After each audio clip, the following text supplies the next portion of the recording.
Here's a short explanation of Minecraft builders and biomes. Let's start with the basics. The game from Ravensburger is for 2 to 4 players ages 10 and up. The average game time is 30 to 60 minutes, with the objective of the game to be the player who gains the most experience points. The game contains 4 world maps with scoreboards, 4 player base stands, 8 player pieces, 4 pre-made and 4 design your own, mining cubes along with the base and walls for building the cube stack, experience point trackers, 4 sets of player weapons. Each set has 3 potatoes and 2 swords, 16 additional weapons tiles, 60 game tiles, and 4 sets of score guides. To set up, first shuffle the 60 game tiles and also shuffle the 16 additional weapons tiles. Start by placing the game tiles in a 4x4 pattern until all of the tiles have been dealt out. Then take the additional weapons tiles and lay them around the outside of the 4x4 pattern like this. Next, each player should choose their color base and which player character they wish to be. Collect their corresponding colored weapons and place their player pieces in the center of the game tiles. Build the 4 walls of the mining cubes on the base, then place the mining cubes within the 4 walls so that they create a 4-level tower. Once the tower is complete, you remove the 4 walls.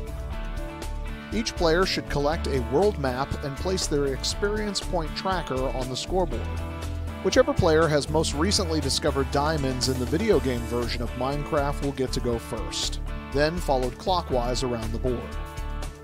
Now let's take a look at the gameplay. When a player takes their turn, they are allowed 2 actions during the turn. Here are the options for each action.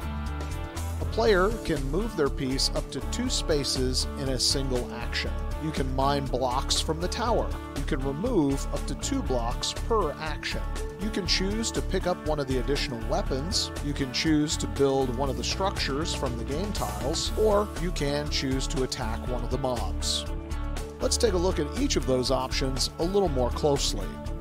When you choose to move your piece, if you land in a corner where tiles have not been flipped over, you may flip them over to reveal what type of game tile is there. The same goes for the extra weapons tiles. In order to build a structure, collect a weapon, or attack a mob, you must be adjacent to that tile. If you choose to mine 2 blocks for your action, you may take any 2 blocks so long as 2 of the vertical sides of the block are free from obstruction. There are 5 different kinds of blocks: wood, sand, obsidian, stone, and emerald. Emerald stones are wild and can be used as any other type of block.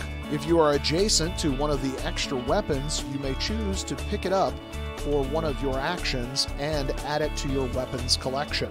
These weapons are used for fighting mobs. There are 4 special weapons which will allow for extra features. The pickaxe. When it is played, it lets you collect 1 cube from the tower. The bow. When played, it will allow you to draw an additional weapons tile when fighting a mob. The golden hoe. When played, it gives you 2 experience points.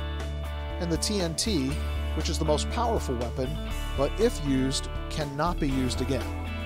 Players can decide if they draw the TNT, if they actually wish to use it, or decide to keep it in their arsenal. If you choose to build one of the structures, you will have to trade in the appropriate amount of blocks in order to build the structure. In order to do this, you must be adjacent to the tile. Once you have turned in your blocks, you collect the structure and place it anywhere you wish on your world map. Once you place it, you can no longer move it. You can build on top of an already existing structure, but once done, the structure being covered is no longer eligible for scoring points. Finally, if you do build a structure, be sure to look at this corner to see if you build that structure, how many experience points you will gain. If you wish to attack one of the mobs, you must be adjacent to the tile. You declare that you wish to attack which mob, and then shuffle your weapons cards face down. Turn over the top 3 weapons cards. If the weapons points outnumber the mob hit points, then you win. You collect the mob off of the board and keep it with you. If it is less, then you do not collect the mob and you move on with your turn or to the turn of the next player. If you draw one of the special weapons we mentioned a moment ago, follow the instructions for those special weapons.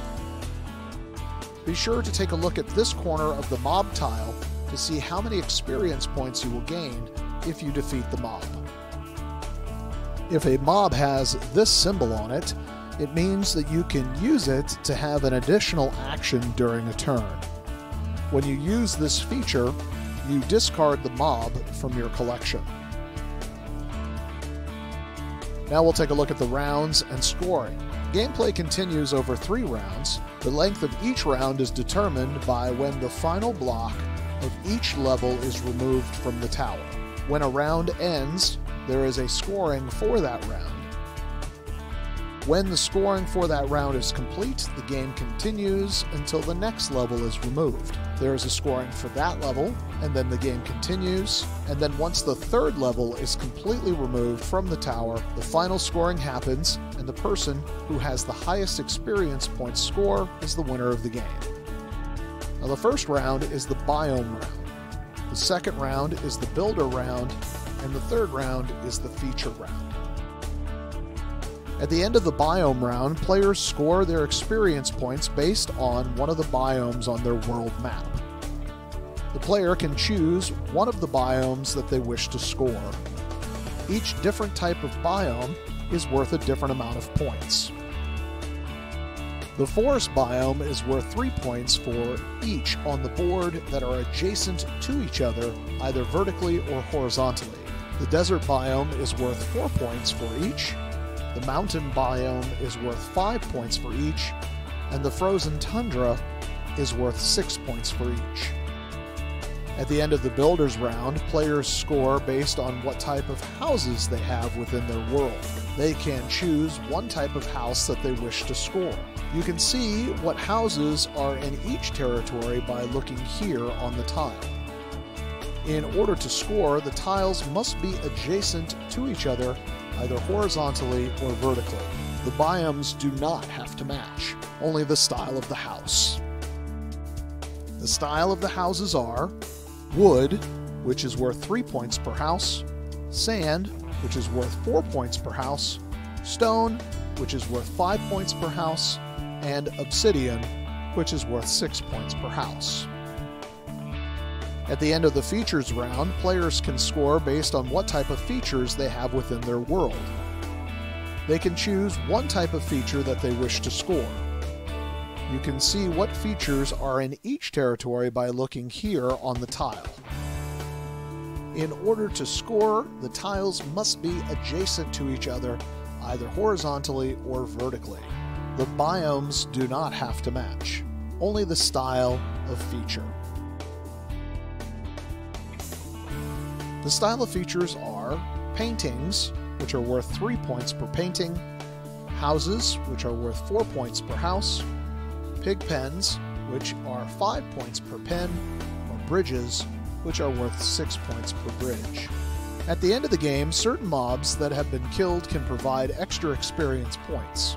You will see indicated here, and in this example, a player who has this mob will collect an additional 3 points for every bridge on their world, regardless of its location. So again, once experience points are all accounted for, the person with the highest score is the winner. So, now you know the basics. Let's play.